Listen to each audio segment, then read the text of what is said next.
So ito ngayon guys ang ating sahod na isang linggo. Bali sumama naman ng 7,047. So ito naman guys, ito yung bali mga naipon kong sahod. Ito guys yung pinakamalaking nasahod niya. 7,047. Hello guys, welcome sa aking YouTube channel. So, ayun nga guys, may papakita lang ako konting ipon namin ng asawa ko. So, yung trabaho ko nga guys, construction lang. Pero kahit paano guys, nakakapagtabi-tabi kaming dalawa. So, itong ipon ko ngayon guys, bali, konti lang to. Hindi siya kagaya nung dati. Hindi lang naman ako ngayon lang nag-ipon mula dati pa guys. Kasi itong bahay ko, naayos ko to sa trabaho ko lang sa construction. Pero hindi po ako contractor guys, trabador lang din po ako. Siyempre ang mas malaki ang kita kung contractor ka. So ako guys, isang trabador lang ako sa construction pero nakakapag-ipon ako. So napapansin ko kasi sa mga kasamahan ko o sa kagaya kong trabaho construction napakahirap mag-ipon ng pera. Totoo lang 'yan kasi maluluho sila or may bisyo. So ayun ang hindi nila alam, dapat kapag sumasahod ka dapat nagtatabi ka ng 1,000 or 500 guys. Kasi sa isang taon, hindi nyo mamamalayan yan, malaki na yan. Kung nakakapag-ipon kayo. Pero kung hindi, wala. Kasi ang trabahong construction, mayroong tambay, hindi laging may pasok. Alam niyo yan ng mga nagtatrabaho ng construction, di ba? Na hindi lagi may trabaho ang trabahong construction. Madalas may tambay. Kaya ang technique talaga guys, kailangan marunong ka magtabi. Kasi once na matambay ka, meron kang dudukotin. 'Di ba guys? Tama ako, 'di ba? Kaso nga lang yung iba nga sa sobrang luho tas maraming bisyo, hindi talaga sila nakakapag-ipon. So dapat yung matutunan yan guys, lalo na sa panahon natin ngayon, napakahirap no, ang taas ng mga bilihin. So ayun nga guys, pakita ko na lang sa inyo tong kunting ipon ko. Ito na guys. So good morning, good morning. So yes, papakita ko muna guys yung unti kong naitabi. So ito lang siya guys. Okay, so yan siya guys.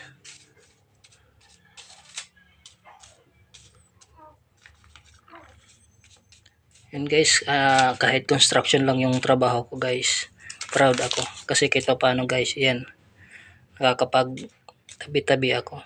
So nung December nga, medyo nabawasan pa to. Nabawasan pa siya, pero syempre, kahit nabawasan ko yun guys, bali pag nagkatrabaho naman ako, so babayaran ko rin yan. Bali yun ang pinaka disiplina ko guys, para makaipon talaga. Kasi yung iba guys na nag-iipon, pag nabawasan nila, hindi na nila binabalik. Kaya baliwala lang, parang nauubos lang din. So sa akin guys, ibang diskarte ko. Pag kumuha ko dito, babayaran ko yan pag may trabaho na ako. So ngayon kasi guys, walang trabaho. Tsaka ito nga, may kuha rin ako dito. Tapos yung iba rin ito, nasa labas dahil mga may naghiram. Yan siya guys. So konti pa nga lang siya. Pero hindi ko yan siya guys bibilangin. Gusto ko lang ipakita guys sa inyo na kahit construction lang ang trabaho ko, kaya kong makapag-ipon kahit konti. So yun nga guys, hindi na sa akin bago yung ganito kasi dati guys, mas nakaipon pa talaga ako dati ng mas malaki, tapos inayos ko to sa bahay ko tsaka binili ko ng gamit. Bali panibagong ipon lang din to guys. Panibagong ipon. Tsaka nung nakaraan taon nga guys, isa rin na nawalan ako ng pera kasi na ospital ako. So lahat ng ipon ko dati na ubos lang kasi yun nga, na ospital lang ako. So ayun nga, nag-ipon kami ulit nung asawa ko. At saka may natutunan ulit ako nung hospital ako. Sabi ko dati na marunong na akong humawak ng pera o marunong na ako mag-ipon. Pero nung na-hospital ako, may natutunan ako guys. Bali, hindi pa pala sapat yun. Kaya mas ngayon, pinag-iigihan ko pa kaysa yung dati. Siyempre, di naman natin masabi yung panahon tsaka yung katawan natin guys, minsan yun nga nagkakasakit. So mas maganda pa rin kahit paano yung may ipon, kasi magkasakit ka man may dudukutin kaysa yung wala. Kasi sa panahon ngayon guys, napakahirap mangutang, Lalo naman kung di ka rin papautangin guys ng malaki. Kasi siyempre, kung may sakit ka, wala kang trabaho, paano ka pautangin kung wala kang trabaho dahil bali wala kang pambayad nun guys.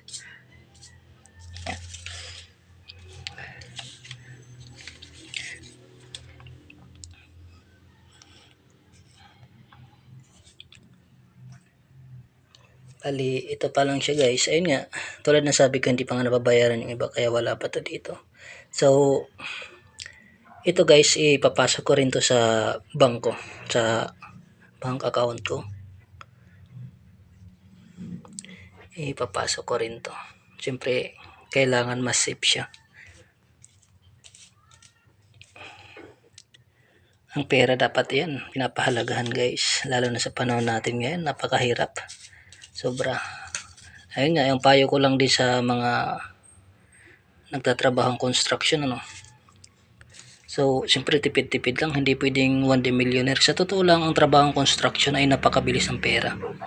Sa totoo lang kasi bawat linggo may pera ka. Pero, mabilis siya maubos.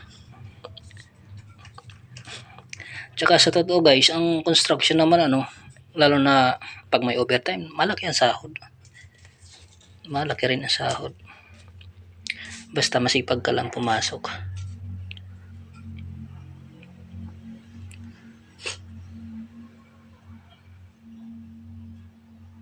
Ayan lang siya guys. Pero hindi ko to siya nga hindi ko siya bibilangin guys. Siyempre surprise ko rin yan. So, may part 2 tayo dyan sa vlog na to. Mas papakita ko sa yung kabuuan nito. Pero hindi pa sa ngayon guys.